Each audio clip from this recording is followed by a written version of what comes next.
Hi, this is Mike from the PlumbingSupply.com. Today we're going to show you how to take off a hose bib and replace it with a new one.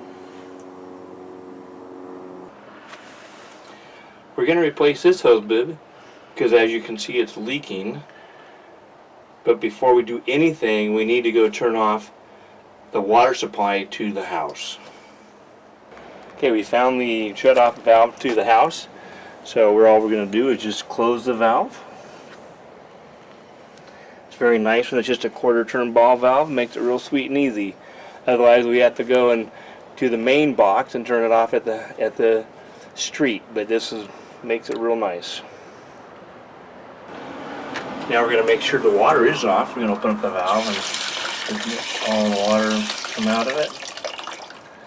As you can see, we have a bucket here to put the water back onto a plant so we can conserve it.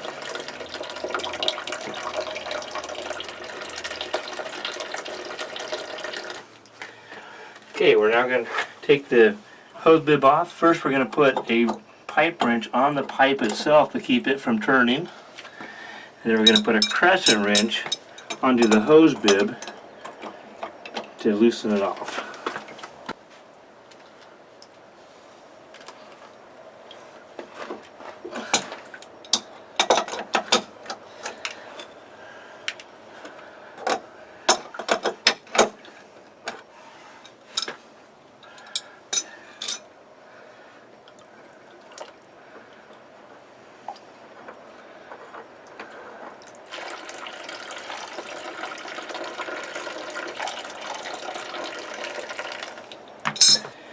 We're now ready to put on the thread sealing tape, the PTFE tape, and we're going to want to put it on so that it, well, first we're going to clean off some of these threads. Looks like it's just been on here for a while. We're ready to put on the thread sealing tape, the PTFE tape, and you always want to put the thread sealing tape on clockwise as you're looking at the pipe. Makes a difference because when you go to put your fitting on, in this case the fitting is a hose bib, you don't want to unthread the tape as you're putting the fitting on. So this allows it to go with it. We're going to put quite a bit on here. That's an older pipe, and the brass is soft, and this galvanized pipe is pretty hard.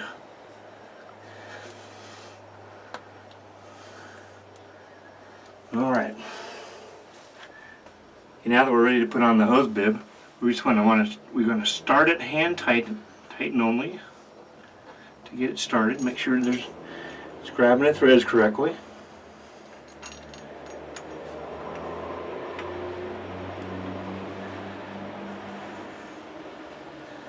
Alright, now since it's getting snug, we want to make sure we don't, if we put a wrench on it, we want to make sure we don't turn this galvanized pipe. So we're going to put the pipe wrench back on here on the galvanized piping to hold it in place.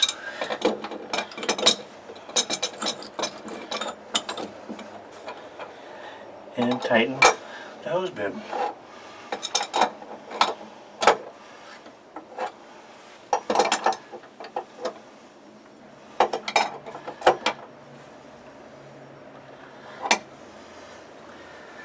Alright, now that the hose bib's back on, we're going to go turn on the water, make sure that there's no leaks, and also make sure we get all the air out of the line.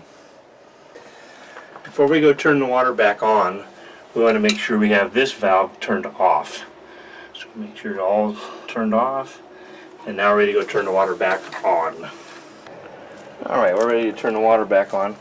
Now, because it's a quarter-turn valve, if you just turn it on really fast, you have a lot of water pressure coming up and into your house. So you want to turn it on very, very slowly to let the water come in.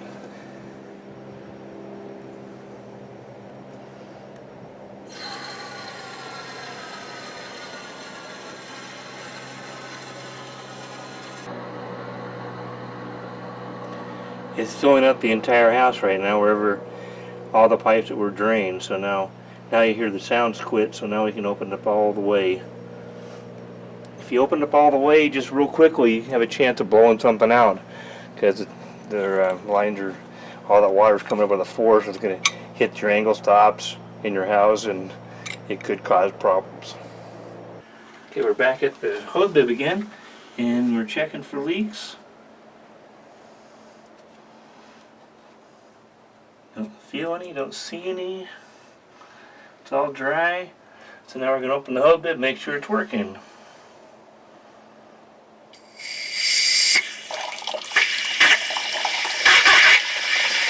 What's happening is you're having a lot of air in the line because it was open and we had drained it, so now the air needs to escape. Spitting out.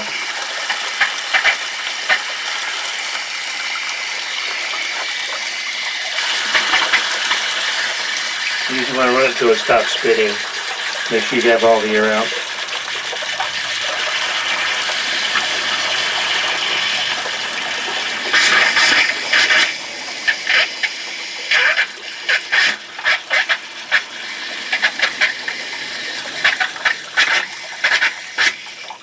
The reason it's important to get all the air out is if you have an electric water heater and you have air in the line and the air gets into the water heater, you're going to burn out an element.